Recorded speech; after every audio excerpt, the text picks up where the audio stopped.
မင်္ဂလာပါ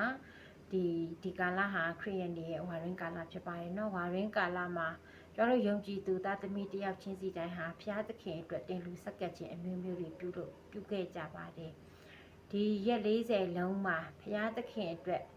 မိမိရဲ့ဆက်ကပ်ခြင်းအစာရှောင်ခြင်းတွေအစာရှောင်ဆူတောင်းခြင်းတွေမိမိနှစ်တရာတစ်ခုခုကိုစွန့်လွတ်ခြင်းတွေမပြုခဲ့ရသေးဘူးဆိုရင်တော့မှဒီနေ့ကနေစပြီးတော့ Holy Week တန်ရှင်းရရတဲ့တစ်ပတ်ဖြစ်ပါတယ်ဒီ Holy Week လေးမှာတော့မိမိရဲ့အသက်တာအသီးသီးဟာဘုရားသခင်အတွက်တင်လူဆက်ကပ်ဖို့အတွက်စိတ်နှလုံးပြင်ဆင်ဖို့ဒီနေရာကနေကျွန်မကနှိုးဆော်ပေးချင်တာဖြစ်ပါတယ်เนาะဘုရားသခင်ကျွန်မတို့ကိုတအားချစ်တဲ့ဘုရားဖြစ်ပါတယ်ဘုရားရဲ့ကျွန်မတို့ပေါ်မှာတအားချစ်တဲ့အချစ်ကိုကျွန်မတို့ကိုယ်တိုင်ကဘုရားကိုပြန်မချစ်တတ်သေးဘူးဆိုရင်ကျွန်တော်တို့နားလည်မှာမဟုတ်ပါဘူး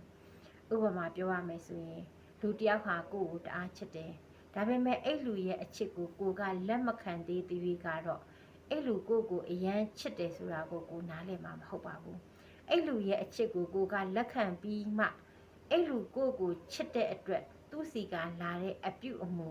အပြောအဆိုလေးတွေဟာအင်မတန်မှကိုဂရုစိုက်ပြီးကိုကျင်နာတယ်ဆိုတာကိုသူ့ရဲ့အချစ်ကိုလက်ခံပြီးမှကိုနားလည်လာမှာဖြစ်ပါတယ်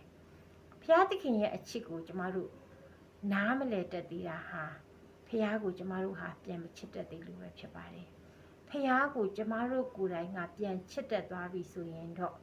ဖះသခင်ရဲ့အချစ်ဟာကျမတို့ရဲ့ဘဝမှာကျမတို့ကိုခွန်အားဖြစ်စေတယ်ကျမတို့အသက်တာကိုလုံခြုံစေတယ်ကျမတို့ကိုနှွေးထွေးစေတာဟာဘုရားသခင်ရဲ့အချစ်ပဲဖြစ်ပါတယ်စာငတ်တကောင်ကိုတောင်မှအငတ်မထားဘူးဆိုတဲ့ဘုရားဟာကျမတို့ကိုလည်းဘယ်တော့မှဆွန့်ပစ်မဲ့ဘုရားဘယ်တော့မှဒုက္ခထဲမှာနှိမ်မွန်းစေမဲ့ဘုရားမဟုတ်ဘူးဆိုတာကိုနားလည်စေချင်ပါတယ်ဘုရားသခင်ကျမတို့ကိုအရန်ချစ်ပါတယ်နေ့ရက်အစဉ်တိုင်းလည်းကြွယ်ကနေပါတယ်ဒီဘုရားရဲ့ချစ်ချင်းမေတ္တာကိုကျမတို့ဟာအောက်မိတတိယလေးရဲ့ဒီဘဝနောက်ဆုံးသောကာလဝါရင်းရဲ့နောက်ဆုံးသောကာလရတဲ့ဘက်မှာဘုရားသခင်အတွက်ပြန်လဲတင်လူဆက်ကပ်ဖို့အတွက်နှလုံးသားအသီးသီးပြင်ဆင်ကြပါစို့လို့ဒီနေရာကနေကျွန်မတိုက်တွန်းလို့ဆိုချင်တာဖြစ်ပါတယ်နော်ရောက်ချင်းစီတိုင်းပေါ်မှာဘုရားခင်ကောင်းချီးပေးပါစေ